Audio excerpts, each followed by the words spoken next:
안녕하세요. 연세 닥터현 치과 원장 연재영입니다. 오늘은 사랑니와 잇몸 질환에 대해서 말씀드리겠습니다.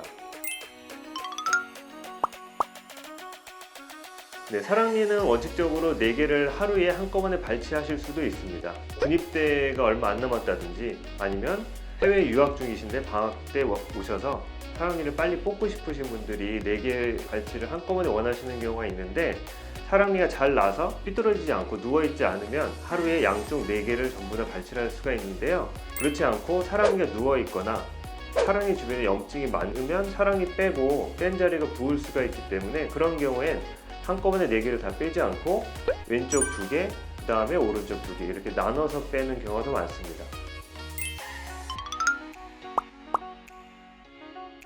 사랑니 주변이 아픈 경우는 사랑니 주변에 잇몸이 부은 경우가 있고요. 또 한 가지는 사랑니가 충치가 있거나 또 사랑니 주변 치아에 충치가 있는 경우가 있는데, 이제 사랑니 주변에 잇몸이 붓게 되면 그 염증 반응 때문에 그 주변 잇몸뼈가 녹을 수가 있습니다. 사랑니 앞에 있는 치아 주변 잇몸뼈가 녹게 되면 그 치아도 위험해지기 때문에 염증이 생긴 경우엔 빨리 치과에 가셔서 그 염증 조절을 받으셔야 되시고, 또 한 가지는 사랑니 자체에 충치가 있거나 사랑니 앞에 있는 치아에 충치가 있게 되면 그 충치로 인해서 사랑니뿐만 아니라 그 앞에 치아도 망가질 수가 있기 때문에 그런 경우에도 빨리 치과에 가셔서 충치 치료를 받으셔야 됩니다. 사랑니를 뺀다고 해도 치열은 주로 앞으로 쏠리는 경향이 있기 때문에 다시 그것이 뒤로 원상복귀가 되거나 하진 않습니다. 그래서 사랑니가 날 때쯤 치열이 너무 불규칙해졌다고 느끼시는 분들은 치과에서 치아 교정 상담을 받으시는 경우도 있습니다.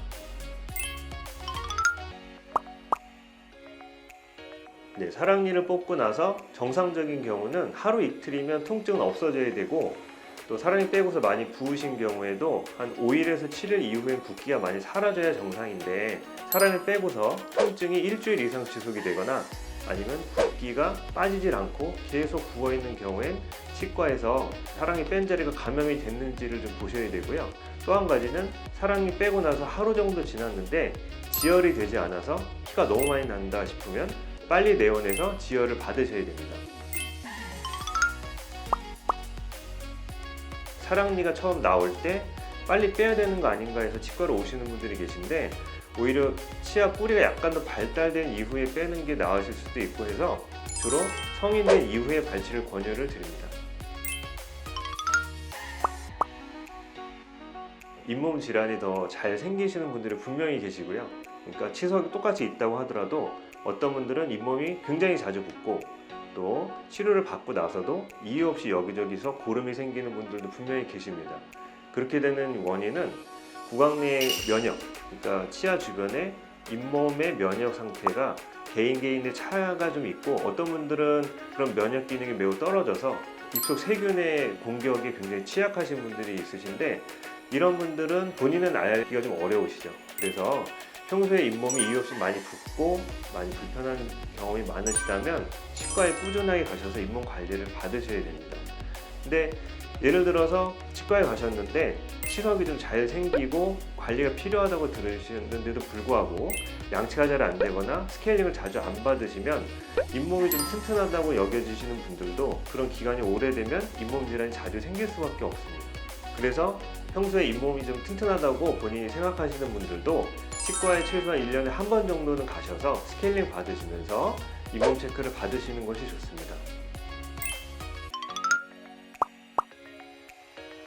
잇몸 질환이 생겨서 잇몸뼈가 녹는 경우가 있는데, 사실 본인이 잇몸뼈가 녹는지 안 녹는지를 알기는 굉장히 어렵고요. 그렇기 때문에 잇몸에 염증이 생겼을 때 치과에 가셔서 엑스레이 검사라든지 또 구강 내 검사를 받으면 잇몸뼈가 소실이 되고 있는지 아닌지를 알 수가 있는데, 잇몸뼈가 소실되기 시작했을 때 바로 치료를 받으면 다시 원상복귀 되는 경우가 있습니다. 근데 잇몸뼈가 중등도 이상으로 소실되기 시작하면 잇몸 치료를 받고 나서도 잇몸뼈가 다시 회복되지 않는 경우가 있는데요, 그런 경우엔 그런 재생 치료라든지 이런 복합적인 잇몸 치료를 받아야 다시 없어진 잇몸뼈를 회복시킬 수가 있습니다.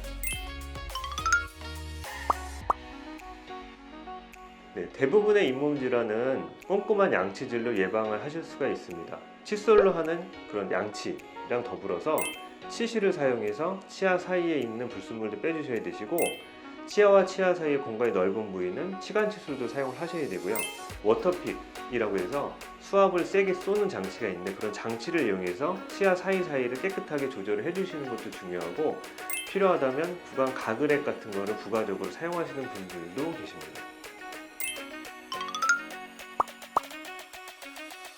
그런 경우에는 그 드러난 뿌리가 많이 파였으면 그 부위에 내진 치료라고 해서 적절한 수복 치료를 이용해서 치아를 덮어주는 경우도 있고, 또 특정 부위만 잇몸이 많이 내려가서 뿌리가 보이면 다른 데서 잇몸을 떼어서 잇몸 이식하는 잇몸 이식을 받으시는 분들도 계신데, 이제 전반적으로 잇몸이 전체가 내려간 경우엔 그런 치료가 좀 어렵고요. 그런 경우엔 보철 치료를 권유를 드리는 경우도 있습니다. 잇몸 질환이 만성화가 되면 이제 잇몸 질환이 진행이 되는 시기와 되지 않는 시기가 번갈아가면서 나타나게 되는데요. 잇몸 여기저기가 부었다 가라앉았다 하는 증상이 나타나고, 양치할 때 피가 나거나 음식물을 드실 때 잇몸에서 피가 나는 경우가 있고요. 어떤 경우에 이유 없이 잇몸 특정 부위에서 피가 나는 경우도 있습니다. 또 구취가 좀 심해지는 느낌이 나시는 분들도 계시고, 그 다음에 치아가 흔들리지 않던 부위가 흔들리거나 음식물이 많이 끼게 되는 경우가 있는데, 이런 경우가 잇몸 질환이 만성화가 된 증상입니다. 그래서 잇몸 질환이 만성화가 됐다고 생각이 되시면 일단 치과에서 잇몸 치료를 쭉 받으셔야 되고요. 잇몸 치료를 받게 되면 다시 잇몸이 건강해지는 부위가 있고, 잇몸 질환이 많이 진행된 부위는 잇몸 치료를 받고 나서도 개선이 좀 안 되는 경우가 있습니다. 그런 부위는 추후에 치료를 어떻게 할지 치과에서 상담을 좀 잘 받으셔서 꾸준한 관리를 받으셔야 다른 부분들이 더 안 좋아지는 것을 막을 수가 있습니다. 오늘은 사랑니와 잇몸 질환에 대해서 말씀을 드렸는데 많은 도움이 되셨을까 모르겠습니다. 궁금하신 점 있으시면 가까운 치과로 연락 주시거나 아니면 저희 유튜브 채널에 질문을 올려주시면 저희가 성심성의껏 답을 드리겠습니다. 지금까지 연세 닥터현 치과 원장 연재영이었습니다.